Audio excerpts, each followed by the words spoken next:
Now it's currently 1 a.m. for me, well 1:30 as of recording this, and I was just about to go to bed until I realized that Ed Sheeran just came out with a new song. The new song is called Visiting Hours. Now just to give you a warning, I have heard earlier versions of the song because he has performed it a couple times before this, including one at his friend's funeral as well as one during a BBC online concert or something like that. But because the song was never officially released, I never got to save it anywhere. So I don't remember the song that much because I've only listened to it like twice ever. So as of now, I have zero memory of the song. So it's gonna be a new experience to me as well. Though it will probably jog some memories as I listen to it. But on top of that, this is the first official studio recording of the song that's released. So it's gonna be different regardless. I hope. I think. Maybe. I don't know. But this song is part of his upcoming album Equal or Equals.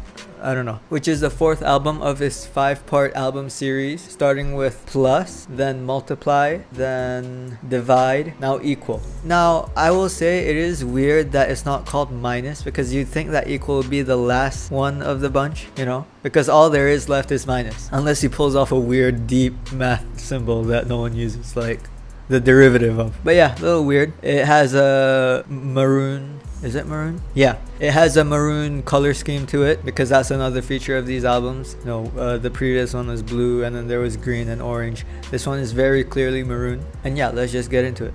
Oh yeah, and I forgot to mention that the lead single of this new album, Bad Habits, I was not a fan of it kinda at all.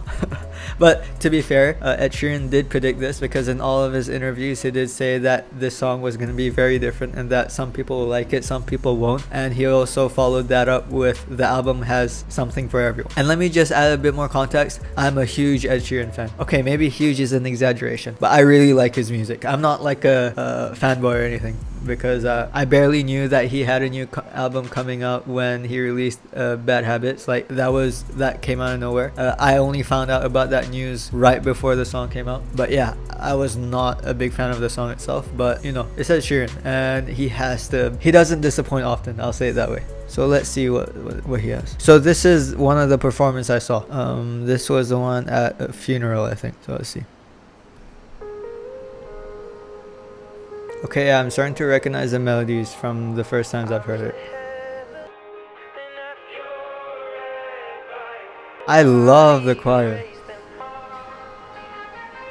Ooh, I really like that instrument in the background. It sounded like a trumpet synth and a real trumpet at the same time. Wow, that was really good.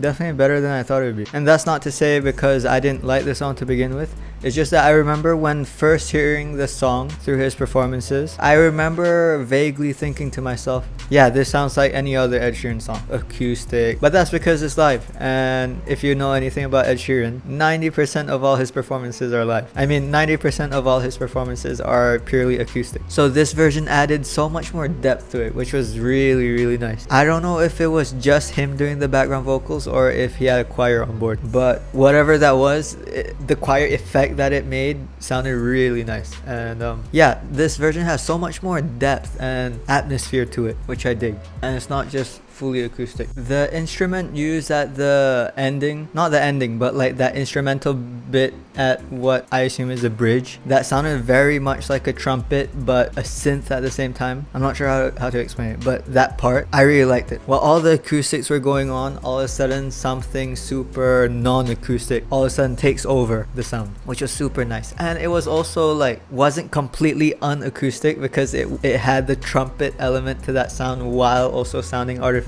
I love that mix. It sounded like half electronic and half not. And speaking of half electronic, I noticed a vocoder effect in the last chorus or pre-chorus or whatever when the choir came in. It had a vocoder effect on it, which I noticed that Ed Sheeran also used in Afterglow, the song that he released, I think it was last Christmas, as a non-album single, which I really liked because that song was super acoustic except for that vocoder effect that he added onto his own vocal. So having that effect here was also a really nice touch. Overall, I really like this song easily. It's not like one of those songs that I have to like grow into. I like it immediately, and I'm definitely gonna listen to it a lot more. And you know, it's more akin to normal Ed Sheeran that we're used to, which is nice, especially after Bad Habits, which I did not like at all. But yeah, I'm excited. I'm really excited for the album, and I hope it has more typical Ed Sheeran music and maybe some Ed Sheeran music that strays away from his usual music, but maybe not in the direction Bad Habits went into. So yeah, that's it.